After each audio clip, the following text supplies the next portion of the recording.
Another thing I wanted to try and touch on a bit, like, it's obviously your father as well. You got your partner that's stuck with you as well.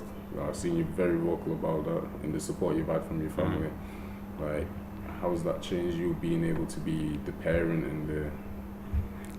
Like I said, in the early stages, I was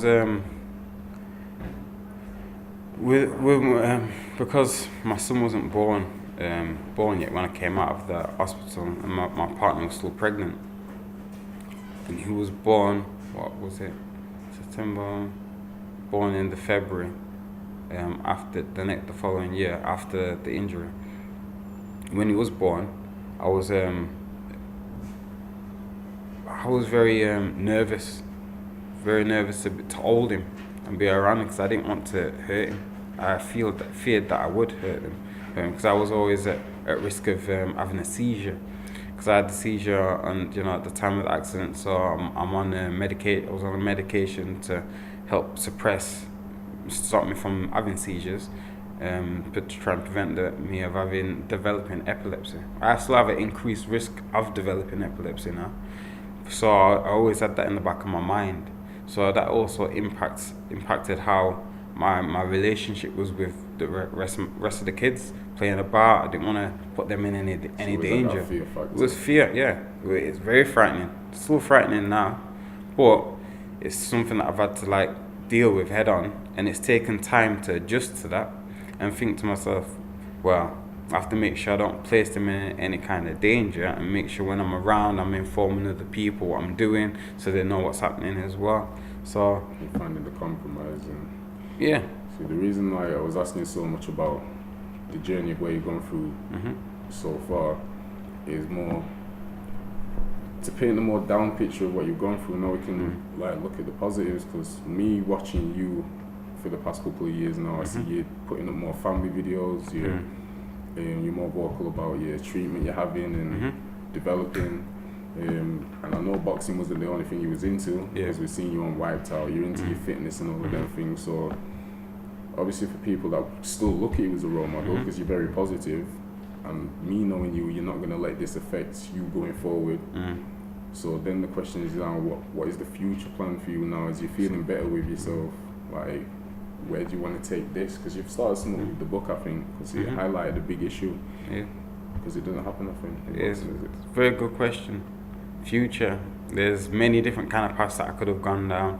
The path that I'm on right now is the path of recovery and rehabilitating myself to make myself a lot stronger, so it makes my future a lot, and my family's future, a lot better, and other people's who I can possibly help.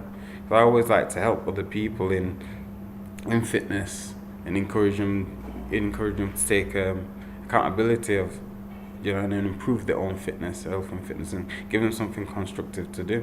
So eventually that will be what I want to do in the future. I don't know what kind of capacity it will be in. I'll definitely go into coaching and fitness and personal training again, but I want to do something a little bit more different as well. But it's thinking how to go about doing that. So that's the path that I will be on. But it's recovery first of all, is get myself in a position where I can manage the deficits and the disabilities that I have, so I then can, when I'm taking care of myself and I know that I'm not 100%, but I know I'll be competent again enough to then help other people do what they need to do. Do you know what I mean? So it's just about getting right, and then making sure I'm in that position to then help other people in whatever way I possibly can, to help progress. What's the word? Just basically help better their own lives, their basically standard of living, kind of thing. Which I think you will, because like I said with the book, one thing I noticed with people that were into boxing was how aware you made them, where you made them of that if it goes wrong, people aren't necessarily going to have that support and backing with you. So with the 2-year journey you've had since then now, do you think there's more to be told? Like, do you think there could be a part 2 of this? Because there is other things that you may have written about after the accident, but I'm sure there's other things that didn't happen then that may have happened later in life is an effect of the sport, whether it was sponsors, investors, or any other kind of thing like that. Is there any more backlashes that have come, or things that you've been aware of that you might want to share with people?